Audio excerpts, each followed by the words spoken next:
Well, good day, tubes. Finally, I'm back in the shop. I got all of the inside renovations done to the house up to this point. More to come, but that's okay. And this is my first 2014 repair video. So let's just get you caught up with what's going on, and we will get this Roto-Tiller fixed. So come with me.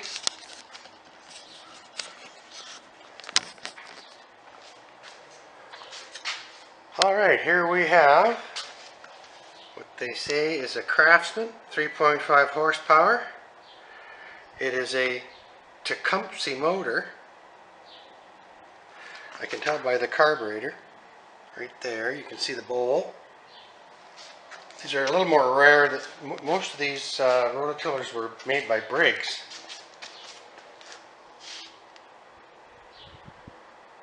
It's a nice little Roto-Tiller.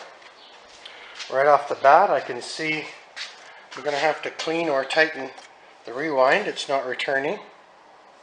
It will return if you wiggle it. Wow, very, very typical problem. The owner told me that there's fairly good gas in the tank, so we'll check that out.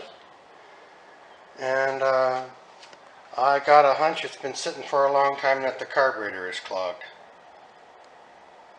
Now, because the rewind won't rewind all the way, I've still got the gas turned off.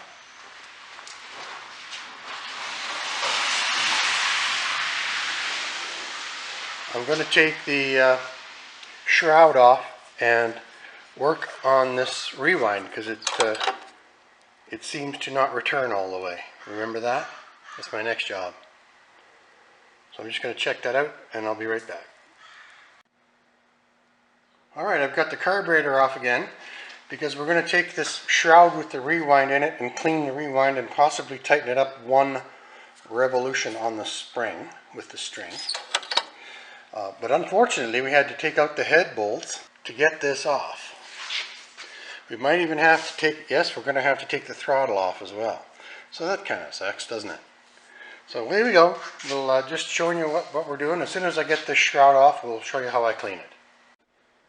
Alright folks, in this measuring cup I've got some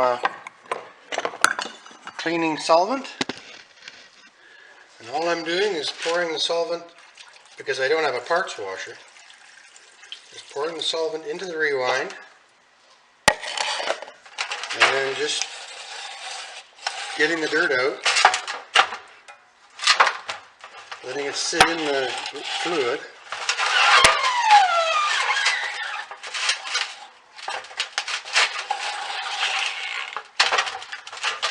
And then unfortunately I don't have enough, I need another hand coming out of my forehead is what I need.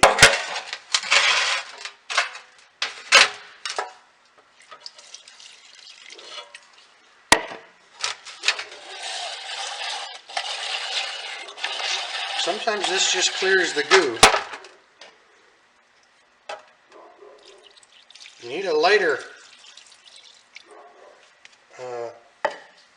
solvent, not a heavy one.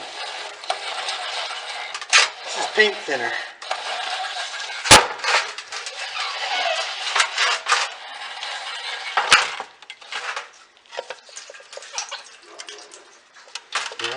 Now we're getting somewhere.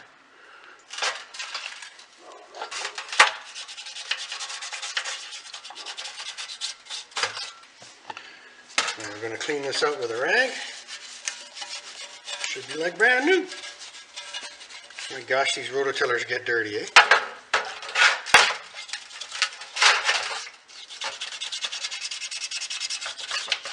I am going to put an extra turn in the rope.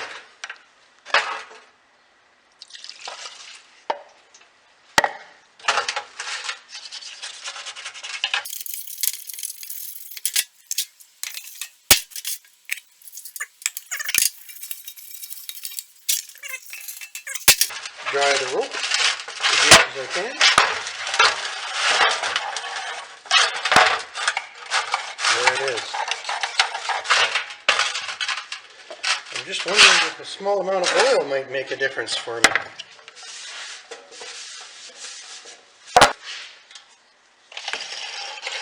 what I think? I think the rope is too thick.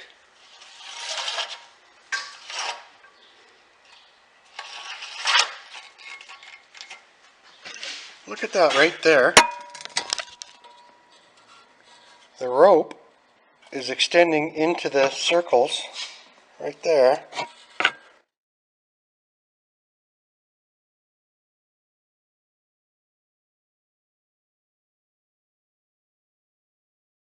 The rewind, it's the thickness of the rope. The rope is one step too thick. So I can either solve that by taking one roll of rope out of it. Yeah, look at that right there. Or by replacing the rope with the I think I'm going to replace that rope. So we'll go to lesson 5.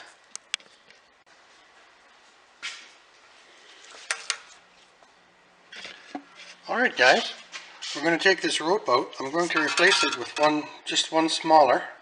Plus this one's getting older and frayed. And this should solve our problems, I think. Excuse me. I'll let you.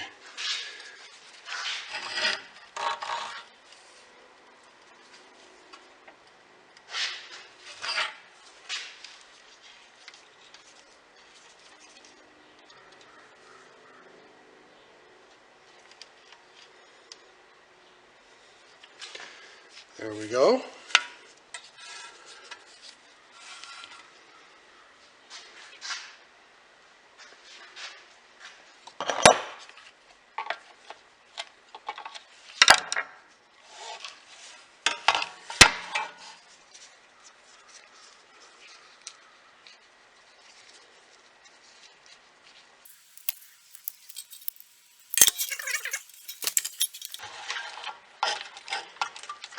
We have that tucked in there. And now I'm going to put the handle on it.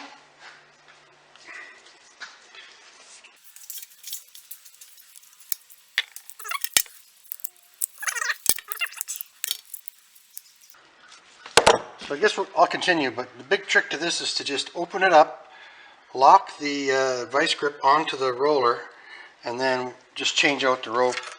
We're going to take this knot out of here and put this new one in. So I won't bore you with the rest of it. Okay, tubes, we're still holding the roller or the spring with a vice grip. We've got the new rope with the handle replaced. The old rope is gone. I'm just going to stand on that. Take this off because I'm using one hand.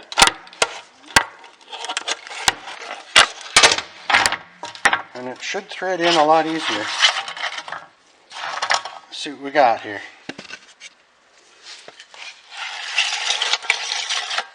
No hesitation anymore. Okay, so now I'm going to put this back on.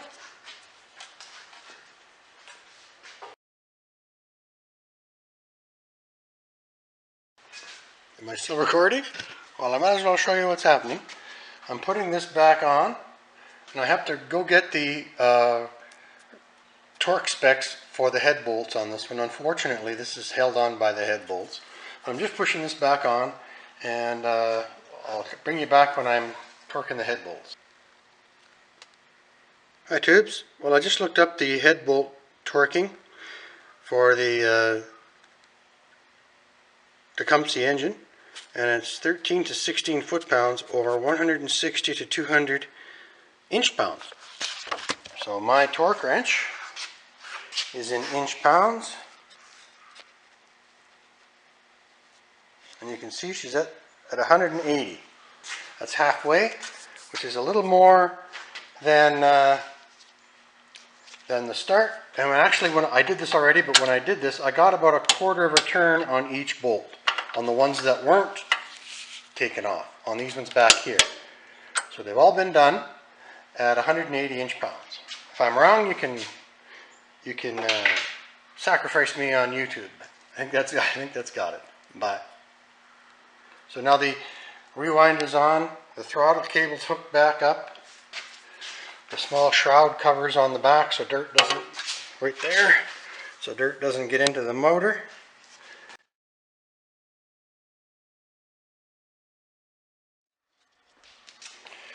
Here's my little primer bottle I made. I'm just going to give the carburetor a little shot. We'll set you up to see if you can see.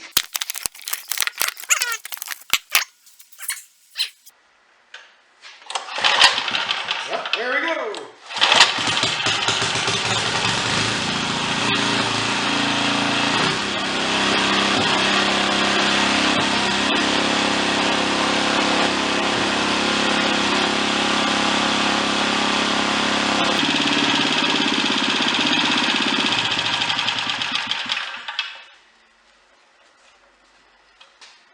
There, the throttle cable wasn't set to turn the motor off. This little tiny little spring right there has to be enacted by that lever. So you got throttle, no throttle, and that turns the engine off right there on that little spring. Now I just have to change the oil in her and she's ready to go. BTHV1 over and out.